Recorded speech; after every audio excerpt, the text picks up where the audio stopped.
एक ट्रेंड चला है आजकल बच्चों में, देख रही हूँ मैं कि बच्चे मैक्सिमम बच्चे क्लासेस में हैं जो वो ब्रेसेस लगवाए हुए हैं और बड़े शौक से दिखाते हैं कि मैंने ब्लू लगाया है, मैंने पिंक लगाया है। तो आपको क्या लगता है कि वैसे हमारे ज़माने में ब्रेसेस की प्रथा मैं कोई बहुत नहीं देखती थी, ना ही किसी के दांत टेढ़े मेढ़े दिखाई पड़ते थे। तो क्या ऐसा कुछ है कि हमारी लाइफस्टाइल में कुछ चेंज ऐसा आया है, या हम लोग आजकल गन्ना और भुट्टा नहीं खा रहे हैं, इसकी वजह से दांतों को एडजस्ट करने के लिए हमें बाहरी फोर्स की ज़रूरत पड़ रही है, या फिर ये क्यों इस तरह ज़्यादा बढ़ गया है आज के डेट में? देखो, ये जिसे हम टेढ़े मेढ़े दांत कहते हैं उसको हम डेंटल में कहते हैं माल अक्लूजन जी। इसका यानी आपका जो अक्लूजन है उसमें कोई माल फॉर्मेशन है, तो वो पहले भी होता था जी। मैं ये नहीं कह सकता कि कुछ दशकों में ऐसा हुआ है।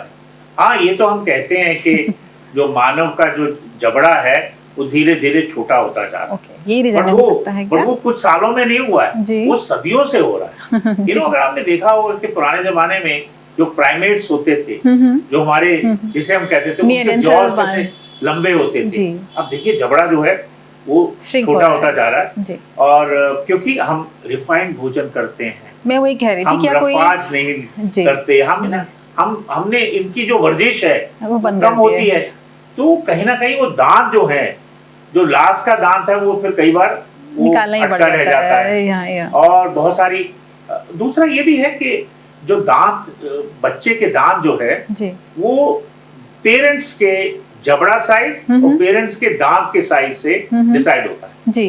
अगर किसी पेरेंट के दांत का साइज बड़ा है, जबड़ा छोटा है, तो ओब्वियसली उसमें टेढ़ा मेढ़ा होगा जी। और हो सकता है कि पहले के टाइम पे जब दांत ये टेढ़े मेढ़े होते थे तो हम उसको इतना ज्यादा इम्पोर्टेंस नहीं देते थे।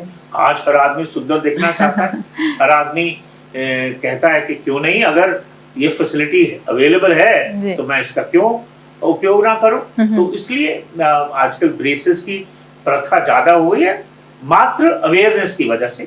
आजकल देखो, एक दो बच्चे होते हैं, पेरेंट्स भी चाहते हैं कि उनकी अच्छी तरह से देखभाल हो, सुंदर दिखें, वो बच्चे भी चाहते हैं, और आपस में उनका स्कूल में कंपटीशन भी हो जाता है। तो और आजकल साधन भी हो गए। देखिए, पहले किसी जमाने में पूरी दिल्ली में एक ऑर्थोडोंटिस्ट होता था, अब आज जो है 5000 ऑर्थोडोंटिस्ट हैं। तो अवेलेबिलिटी भी है और टेक्नोलॉजी भी बहुत हो गई है, अवेलेबल है, सुगम है, तो इस वजह से। और वो जो कलर है वो एक मात्र वो है, वो ऐसा नहीं है, उसका इफेक्ट सेम है, पर वो बच्चों को टू मेक इट इंटरेस्टिंग, तो अलग अलग कलर के बैंड्स, अलग अलग कलर के जो ब्रैकेट्स हैं वो लगाते हैं, ताकि जो बच्चे हैं उनको थोड़ा इसमें उनको थोड़ा इंटरेस्टिंग लगे और उनको ये बड़ा नीरस और ड्रैब ना लगे। पेनफुल नहीं होता, ये हमें लगता है कि पेनफुल होगा, हाँ एक आधा दिन डिस्कम्फर्ट होता है, उसके बाद बिल्कुल पेनफुल नहीं होता।